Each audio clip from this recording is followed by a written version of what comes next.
I felt weird talking to the back of the screen. So anyway, so to avoid getting pinned in between the G-Wagon that was coming towards me and the Volvo that was coming at me, I used my incredible California bars that I have, my driving skills, which are impressive, and avoided, like did all that, for real, did all that, and avoided the G-Wagon, avoided the cars on the side. This bitch still hits me, and all my shit goes flying, my purse, my car. She hit me so hard that the can of Monster that I always have with me, sponsor, shout out, somebody should be paying for them, crunched into like 3 sitting in the cup holder. I thought that was kind of wild. And so I'm all the window, all the glass in my window shatters, the door's all up on me, and so can't open the door. All just instantly mad when I can't get out, and plus a little panicked. You know that little feeling of but then you're like, okay, you're not obviously fucking dying. So I start cussing her out because people on the street are like, how did she hit her? Like, someone said, how did she not see her? So I let them know, because she didn't fucking look at me. Like, she never fucking looked in my direction. So I get out cussing, I get out screaming, I get out doing me. So she's smiling, and it's a Caucasian woman, and not that has anything to do with it. It's just that I think culturally we handle things differently. So if I hit you, I would be saying, I'm sorry, I don't know, I didn't look. Like, I would just, I think we're expected to be more accountable when we fuck up than some other people are. So we're raised to do that. So that's what I did. I mean, that's what I would do. But no, not her. Not Beth. So if that was even her real name. So this bitch is smiling at me, and she's looking at me like it's all good. No, bitch, it's all good because your car's all good because you're in a fucking Volvo. So you're all good. I'm not all good. My whole door is smashed in, and you just scared the shit out of me. And so I'm still cussing at her. And at some point, she's got her 16-year-old in the passenger seat with her. And at some point, because I'm trying to get her to give me her information, and she's trying to act a little, little shady about it. Like, she doesn't want to give it to me. So her son starts to say, because I go over to her car and I'm writing down, taking pictures and shit. Her son starts to say something, and if you know me, you know that it takes a village to raise a child, right? I will tell your child about himself if you don't. I won't put my hands on him because I'm not going to jail. I would if I wasn't going to jail. I wish it was still the 1800s sometimes. But so I told her, oh, no. You need to sit the fuck down and shut the fuck up. And first of all, you couldn't cuss at my kid, because we would fight. We would really fight. But my kid knows better than to do what her kid did. Let me throw that out there. So I let him know, no. This isn't adult business. Sit your ass there, be the child, shut the fuck up, and sit the fuck down. And he was already sitting down. So you say stupid shit when you're mad. So I tell him, and he just goes, I was like, yeah. I don't know how your mom talks at you at home, but this ain't got shit to do with you. You're not driving either car. You're not even an adult. You got braces on still. Go do your homework. And she's just smiling like shit is okay. And then she's like, so let me get your license. I was like, let me get your license. I didn't hit you. You hit, because y'all know I ain't got no license. I mean, I have one. I've had one since I was 15. Just California has placed a temporary hold on it until I give them some more money. Because that's how California is.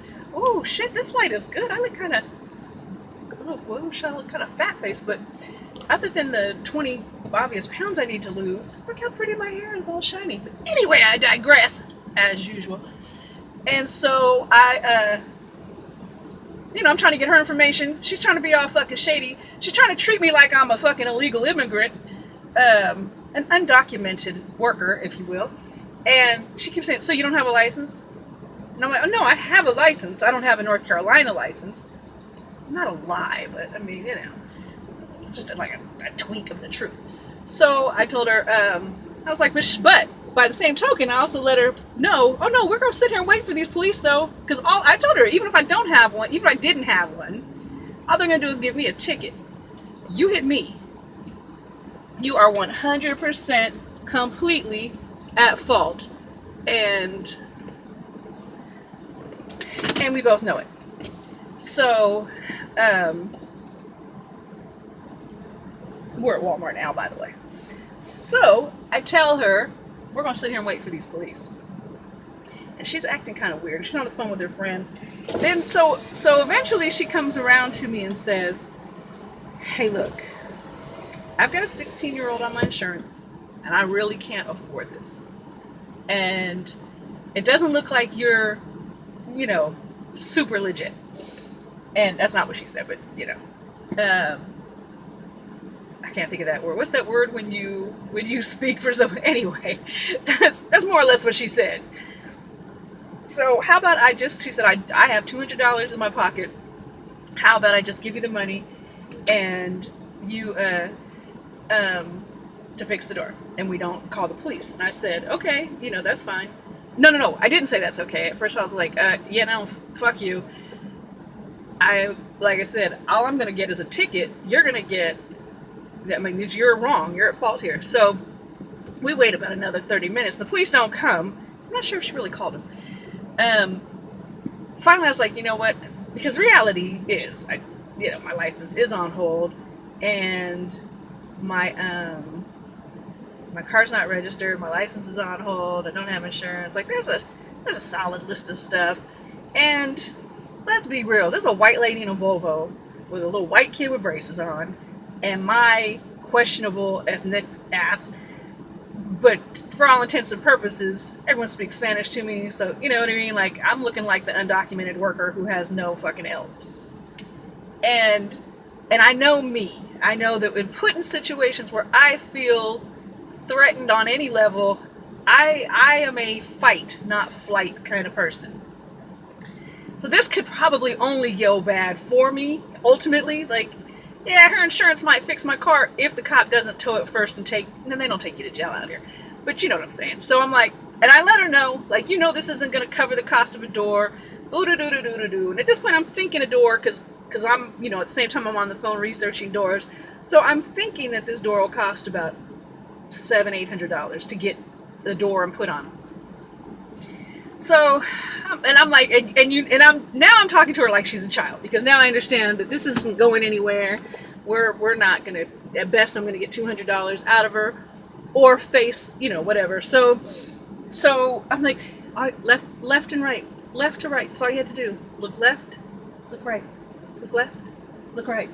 This would all be avoided. I wouldn't have a fucking blue door. You wouldn't have a scraped bumper. Like it was so easy. And she's still smiling. And that's what made me sort of lose it. I was like, you know what? Because by now I got the money in my pocket. I've signed papers, saying that I've accepted this money from her. Because the bitch was really just trying to give me $200 in a skirt. And I was like, no. We're going to write this thing down. And you're going to say, I hit you. I was at fault. I'm giving you this money to replace your door. And I'm saying, I'm not hurt. I can tell. I know when I'm hurt. I'm not hurt. And I kind of think I'm made of, like, really soft steel. Like, maybe Play-Doh. Maybe something, like, somewhere between titanium and Play-Doh. Because I'm squishy, but I don't break easily. So I signed the thing. Drive off. And mind you, and I'm pissed this whole time. I'm cussing. I'm being me. And I get around the corner. And I'm trying to get my headphones, because everything flew. I'm trying to get my headphones, and they're wrapped around something under the seat, like, in one of those little spaces that you can never get shit out of.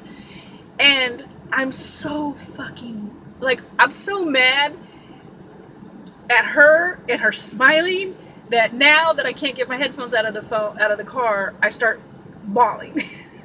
This is what breaks me down. The headphones stuck in the chair rest. The armrest of the chair. So, I have my good cry. I drive home, because my car drives perfectly. Like, there's literally nothing wrong with my car, except the door. The frame is good. Like, it's just the door. The door and the kick plate. So I drive down the street. I stop at a shop that I usually take my car to, and they've always given me great prices. And Clever Auto, y'all ain't shit for this.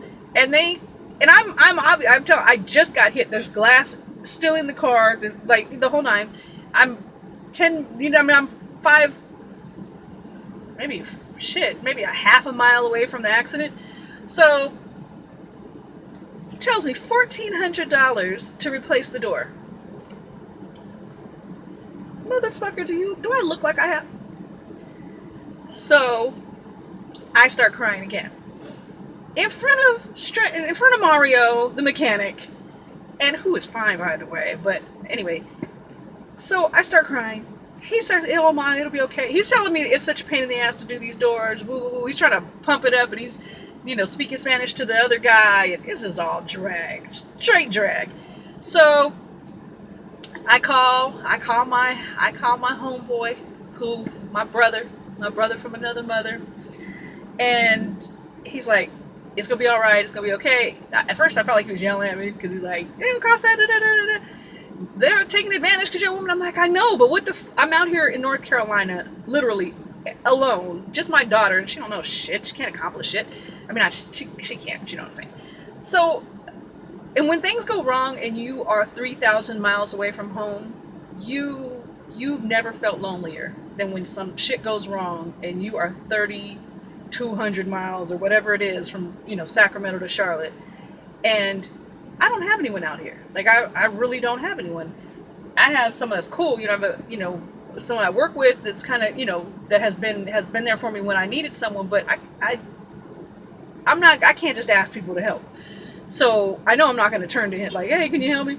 And it's not like he's not a boyfriend. He's a business partner basically, or not a partner, but you know what I'm saying. Anyway, so my friend from home. And I would say his name, I'd shout him out, but he's kind of private. So he gets on the phone in Sacramento, starts calling Charlotte mechanics in North Carolina. He finds a guy that will come do it. Long story short, not really short because I kind of took all day to tell it, but short story, kind of long really if you think about it. But anyway, he fixed the shit.